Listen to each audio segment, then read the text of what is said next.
Hey guys, let's talk about your meal schedule. So in the last video, we went over what I eat in a shift and what my actual meals look like. We did talk a little bit about schedule, but I'm going to dive a little bit deeper into that. This is going to be a shorter video, and I'm just going to pretty much tell you of the roundabout times that I would eat during a 12-hour shift. So whether you are having a 12-hour clinical or you're working day shift or night shift, I'm going to kind of explain that. So first thing that I start with is my breakfast around 7 a.m. So at change of shift usually is when I would drink my shake.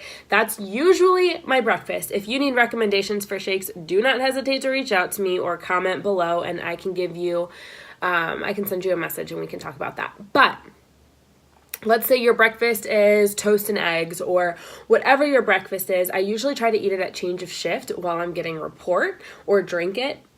The fact that I'm drinking a shake makes it a whole lot easier. Some of you don't have that option, and that's okay. In that case, I would do it or eat it or drink it or whatever about 10 minutes before you go into report. So in the car, on your way to work, maybe once you've parked and you're at work, that's where I would have my breakfast or my first meal. Then the next time I would eat, and I would make it a point to try to cluster my work around this. So if I know that I have patients that have a lot of things due at 10 a.m., I would just maybe start a little bit earlier to get that done so that I can make sure that I have sustained energy throughout the afternoon. So my next meal is usually around 11 a.m. if I'm working day shift. Then after that, my snack would be at 2 p.m. and my dinner or last meal while I was at my shift would be between 4 and 5 p.m. And I'm going to talk about night shift in just a second. But before I do, I want to say that yes, I'm saying meals. I'm saying breakfast, lunch, dinner, snack. But what you could do based off of that last video and that plate it method I showed you is instead of having a full meal where you have to sit down for 10, 15 minutes to eat it, you could break those meals up into snackable items. So veggies that you can eat on the go. You can hop back into your break room and eat your veggies really quick and then head back out to the unit if you're on a crazy busy unit where you need to be there all the time. Maybe you have, for your carbs, you have something in like a little container that you can eat quickly. Maybe it's some quinoa and vegetables in a little container for your lunch carb. Fine, not a big deal. Whatever it is that you need to do in order to make sure that you're going to have sustained energy throughout the day, because I don't care what anybody says, going 8 hours, 6 hours, 12 hours without eating food when you're expending that much energy as a nurse is not the best way to think. It's not the best way to critically care for your patients and ask the right questions and do the right things for your patients if you don't have that energy throughout the day. Remember to try to eat your carbs earlier in the day because it's going to give you more sustained, longer energy and those bursts of energy that you need.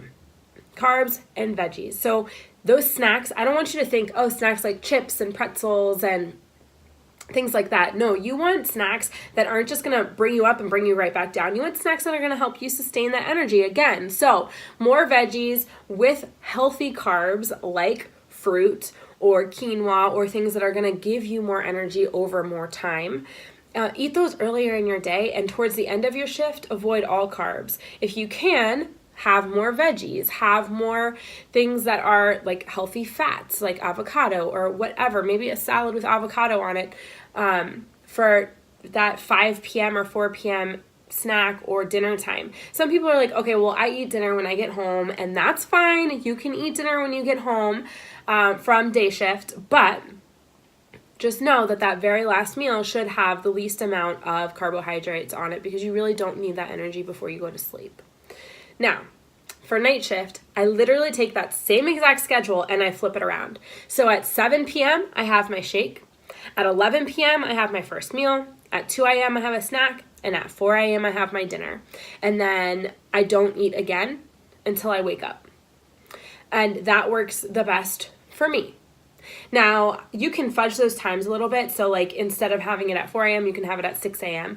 And that way you don't feel like you're starving when you get home and then you eat your pantry. Okay. So this is not something, I don't want you to get into like this A-type personality. Like, oh my gosh, Lacey said that I need to make sure I'm eating at 7, 11, 2, and 4. No, it's okay. You eat when you can fit it in best, but try to eat that many times throughout your shift. Or if all you get is 2 times to sit down and eat, great. Utilize that time. If you can put something in your pocket like a bag of nuts or maybe grapes or something and eat it throughout the day, then good. But that sustained energy is going to make you feel so much better throughout your shift and not make you feel like you're running on fumes.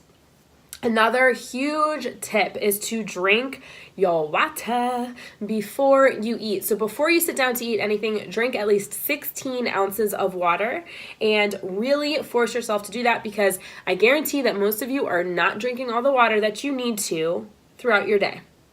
I know that because I work the night shift and sometimes it gets a little slower and I still forget to drink my water sometimes. So focus on drinking that water, because honestly, when you are fully hydrated and feeling good, it gives you energy. And that is the name of the game here, friends, is to eat so that you can maintain your energy and not gain a ton of crappy weight just because you're a busy person.